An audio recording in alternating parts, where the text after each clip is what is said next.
Directed energy weapons and their effect on the brain, the mysterious neurological symptoms known as Havana Syndrome, were primarily documented among American diplomats and intelligence personnel stationed overseas. But now, is the threat a domestic one too? And could symptoms be linked to directed energy attacks?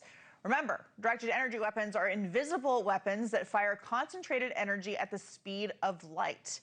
We're joined now by Professor Emeritus of Neurology at Georgetown, Dr. James Giordano. He also served as a forensic neuroscientist on the original Havana cases. Great to see you, Doctor. Thank you so much for being here. So we've been covering this. It's scary when you hear about it happening to CIA officers overseas, people in the military, but have you seen any evidence of directed energy use here on American soil? There are several instances of individuals being hit in what appears to be both sonic energy and forms of rapidly pulsed microwave energy domestically.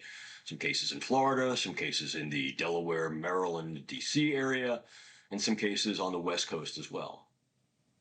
So I want to get your response to this because we spoke to investigative journalist Catherine Herridge recently, and she had this to say about these types of weapons. Listen. Well, based on my reporting, there seem to be multiple types of weapons. I think what I'll call the old school style weapon are weapons that are built into the infrastructure. Many of the people that I've spoken to say they were attacked in hotel rooms. They were essentially had their brains kind of fried overnight. I mean, that's the simple explanation.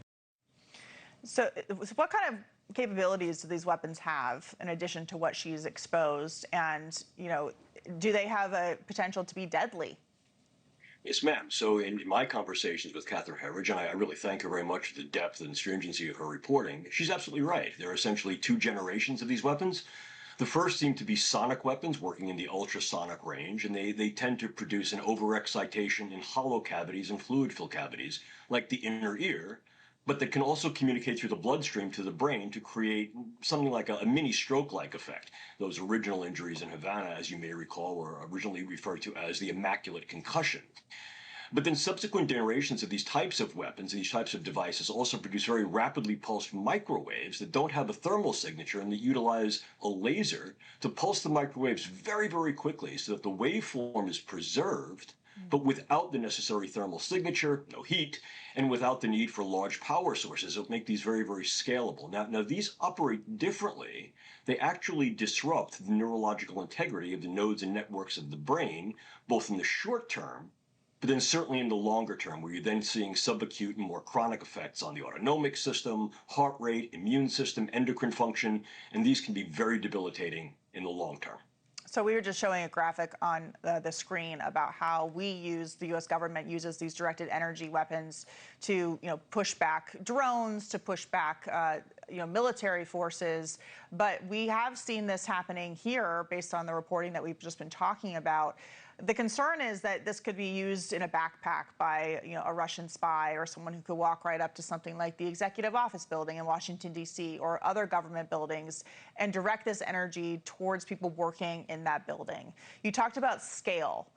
We worry about drones all the time because they're scalable. You can fly one into, a stadium. You can fly one over an event. It seems like this is similar in the sense that you could put it into a small backpack or other portable way of getting it somewhere and use it against someone. So how do we combat that as a government and make sure that people are being safe, especially here at home?